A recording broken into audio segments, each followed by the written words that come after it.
Hello guys, ये episode 34 का part एक खूबसूरत मोहब्बत का। तो चलिए शुरू करते हैं। मनाली रिधिमा की बात सुनकर एक झटके से अलग हो जाती है और अगले ही पल रिधिमा हंसने लगती है। मनाली भी रिधिमा को देखकर मुस्कुरा देती है और वो सीधा बाथरूम में चली जाती है। रिधिमा उसे कपड़े देती है। मनाली कपड़े देखकर सीधा बाथरूम से बाहर आ जाती है और वो कहती है कि दूसरे नहीं है क्या, फुल साइज के। तो रिधिमा कहती है तुम फुल साइज के कपड़े पहनती हो, मेरे पास 2 ही हैं। मनाली कहती है चलेगा, वही दे दो। रिधिमा ने उसे दूसरे कपड़े दे दिए। मनाली ने उन कपड़ों को देखा तो उनकी बाजुएं शॉर्ट्स थी। मनाली ने उसे दूसरा दिखाने को कहा तो रिधिमा ने उससे पूछ ही लिया, क्या हुआ, इसमें भी प्रॉब्लम है क्या? मेरे पास इससे फुल साइज के कपड़े नहीं है, ये तुम पे अच्छे लगेंगे, पहन कर तो देखो। मनाली कुछ सोचते हुए बाथरूम में चली जाती है और नहा धोकर रेडी होकर आ जाती है। जब वो बाहर आती है तो अपने दुपट्टे से अपनी बाजुओं को कवर कर रही होती है। रिधिमा उसे देखकर कहती है, अरे तुम आ गई, तुम इन कपड़ों में बड़ी सोहनी लग रही हो सच में। मनाली कहती है मैं नाश्ता तैयार कर देती हूँ, आप भी नीचे आ जाना। तो रिधिमा उससे कहती है अरे नहीं, तुम कहीं मत जाओ, यहीं बैठो। मनाली कहती है क्यों? फिर रिधिमा कहती है अरे क्यों क्या, अगर मनन को पता पड़ा ना कि तुम काम कर रही हो तो वो मुझ पे गुस्सा करेगा। मनाली कहती है आप चिंता मत कीजिए, कुछ नहीं होगा। इस पर रिधिमा मनाली को समझाते हुए कहती है नहीं मनाली, तुम्हें नहीं पता, अगर मनन की किसी ने बात नहीं मानी ना तो वो बहुत गुस्सा करता है, चाहे उसके सामने कोई भी हो वो तुम पर भी गुस्सा करेगा। मनाली को रिधिमा की बातें सुनकर कल रात वाली और आज सुबह वाली बातें याद आने लगी। वो सोचकर बोलती है अरे कोई गुस्सा नहीं करेंगे ना आप पर ना मुझ पर, और वैसे भी टाइम हो रहा है, थोड़ी देर में सबको भूख लगाएगी, उनके लिए तो बनाना पड़ेगा ना। फिर रिधिमा उसे बीच में कहती है पर मनाली उसे बीच में टोकते हुए कहती है आपको भी तो भूख लगाएगी ना। रिधिमा ये सुनकर सोच में पड़ जाती है, वो अपनी भूख के साथ कैसे कॉम्प्रोमाइज करे उसे यही समझ नहीं आ रहा था। मनाली उससे कहती है देखिए कितनी पतली हो गई हैं आप, आपको अच्छे से खाना चाहिए, मैं आज आपके लिए आलू के पराठे बनाऊंगी, वो भी घी लगाकर। आलू के पराठे का नाम सुनकर रिधिमा के मुंह में पानी आ गया। वो कहती है वाह, आलू के पराठे सो यम्मी, ठीक है तुम जाओ बनाओ, मैं आती हूँ खाने, ओके। मनाली कहती है ठीक है जल्दी आइएगा। इतना कहकर वो वहाँ से निकलने को होती है तभी रिधिमा उसे रोकते हुए कहती है पर मनन।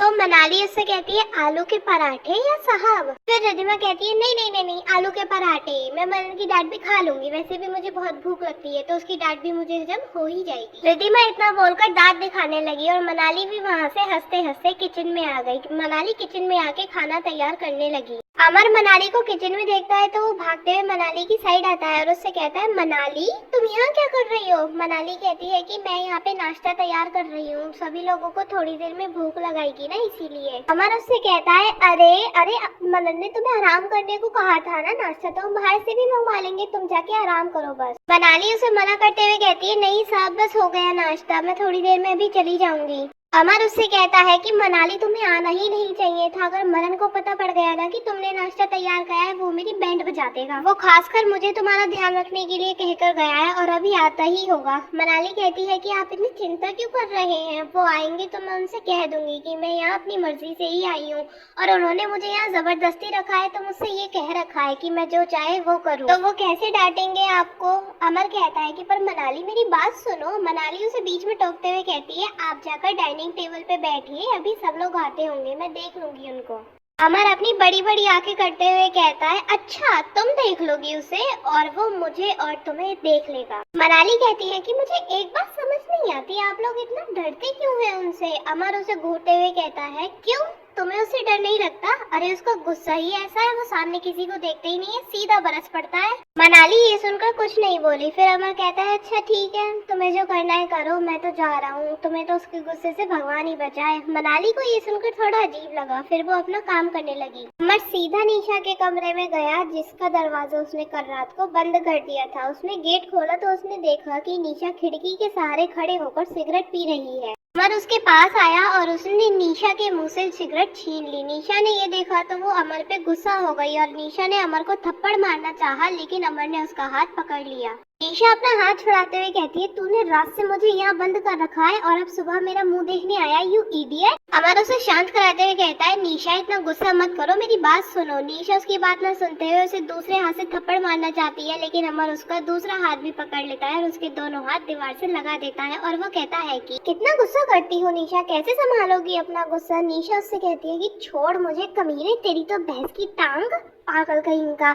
निशा उसे गालियां दिए जा रही थी और अमर उसे मुस्कुराकर देखे जा रहा था। अमर उससे कहता है कि तुमने कभी भैंस देखी भी है या ऐसे ही बोले जा रही हो? तो निशा उससे कहती है हाँ देखी है और भैंसा भी देखा है जो बिल्कुल तुम्हारे जैसा दिखता है। तो अमर उससे कहता है वाओ मैं भैंसा, क्या नाम दिया है? वैसे जो मर्जी हो बोल लो, मुझे कोई फर्क नहीं पड़ता। तो निशा कहती है तुम मुझे छोड़ते हो या नहीं? छोड़ो मुझे। तो अमर कहता है कि नहीं छोड़ूंगा जब तक तुम अपनी कड़वी जबान से मेरे लिए कुछ अच्छा नहीं बोल देती। तो निशा कहती है कितने गिरे हुए इंसान हो तुम, मैं तुम्हें पूरा का पूरा। और उसकी बात बीच में काटते हुए कहता है खा जाओगी ना मुझे? खा जाओ, वैसे भी तुम्हारे प्यार में शहीद होना मुझे मंजूर है। अमर उसे ऐसे ही पकड़े हुए था और निशा ना जाने कितनी गालियां उसे दे चुकी थी। अमर ने उसके दोनों हाथ अपने एक हाथ से पकड़े और एक हाथ उसके मुंह पे रख दिया और कहता है कि कितना बोलती हो यार तुम, कितनी बकबक करती हो। अगर इस दुनिया में बकबक करने वालों को कंपटीशन होगा ना तो तुम ही उसमें जीतोगी। ईशा अमर से दूर होने के लिए अपना पूरा जोर लगा रही थी। उसने अपना पूरा जोर लगाकर एक हाथ छुड़वाया और अमर को धक्का दिया और अमर उससे थोड़ा सा दूर हो गया और निशा ने उसके एक थप्पड़ मार दिया। ईशा अब गुस्से से तमतमा रही थी। वो कहती है यू इडियट, तुम्हारी हिम्मत भी कैसे हुई मुझे हाथ लगाने की? कितनी बार तुमसे कहा है मुझसे दूर रहा करो, मुझे हाथ मत लगाया करो। क्या करने आए थे यहाँ? कल का थप्पड़ मैं भूली नहीं हूँ। तुमने मुझे थप्पड़ मारा था ना, याद रखना। मैं तुम्हारे साथ क्या करूंगी। और तुमने मुझे थप्पड़ मारा था ना, अब तुम देखो मैं तुम्हारे साथ क्या करती हूँ। अगर तुम्हें मैंने नाक रगड़ने पे मजबूर नहीं कर दिया ना तो मेरा नाम भी निशा नहीं। अमर केवल उसकी बातों को सुन रहा था और निशा उसे जलती हुई आंखों से देख रही थी। अगले ही पल वो रूम से बाहर चली गई और अमर ने भी अपना सर झटक दिया और जोर से टेबल पे हाथ दे मारा। उसको निशा से ज्यादा खुद पर गुस्सा आ रहा था कि उसने आखिरकार उस निशा को हाथ कैसे लगाया। उसने अब उसकी बेइज्जती कर ही दी तो क्या हासिल हो गया उसे, वो यही सोचकर पागल हुए जा रहा था। तो गाइस इसी के साथ ये एपिसोड खत्म होता है। आपको कैसा लगा हमें कमेंट करके जरूर बताना। लाइक और शेयर करना मत भूलना और अगर आप चैनल पे नए हैं तो सब्सक्राइब जरूर करना।